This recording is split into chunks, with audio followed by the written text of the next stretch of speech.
আমরা আজকে সেই ইসরায়েলকে স্মরণ করিয়ে দিতে চাই, ইসরায়েল তুমি হয় থেমে যাও, না হলে তোমাকে ফেরাউন, নমরুদ, আদ এবং সামুদ জাতির মতো তোমাকে থেমে যেতে হবে।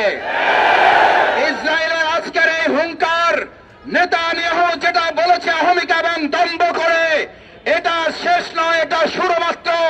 আর আমরাও ঘোষণা করছি, এটা তোমার আক্রমণের শুরু নয়, এটা তোমার ধ্বংসযাত্রার শুরু করেছে তুমি।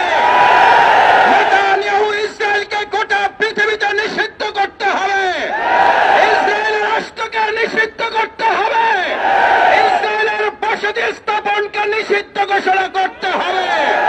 গোটা বিশ্ব মুসলিম ঐক্য করে ইসরায়েলের অমানবিক হামলার বিরুদ্ধে দায়িত্বহীন কণ্ঠে আমরা ঐক্যবদ্ধ ভূমিকা পালন করে ইসরায়েলের এই গণহত্যা বন্ধ করব ইনশাআল্লাহ।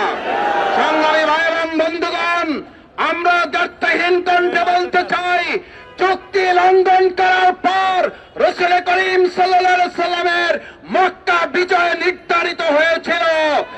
আজ ইসরায়েল চুক্তি ভঙ্গ করেছে, ফিলিস্তিনের বিজয় নির্ধারিত হবে।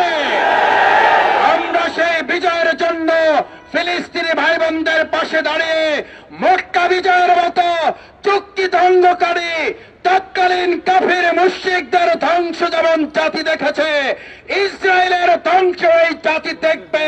মক্কা বিজয়ের মতো ফিলিস্তিন, বাইতুল মুকদ্দাস, গাজা আমাদের ভাই, আমাদের বোন, আমরা বেঁচে থাকলে তারাও বেঁচে থাকবে, আমরা ভালো থাকলে তারাও ভালো থাকবে। ফিলিস্তিনে হামলা কেন? ফিলিস্তিনে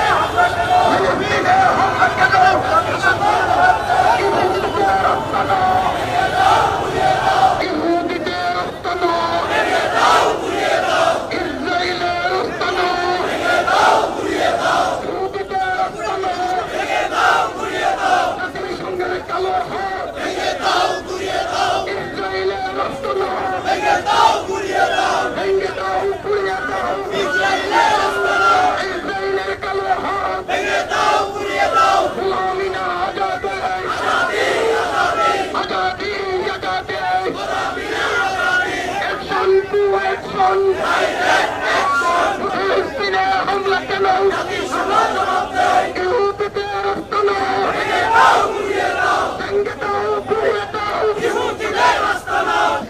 হামলা কেন?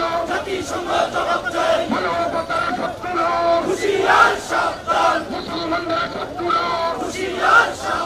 মুসলমানদের শত্রু। ফিলিস্তিনে হামলা কেন? জাতিসংঘের সভাপতি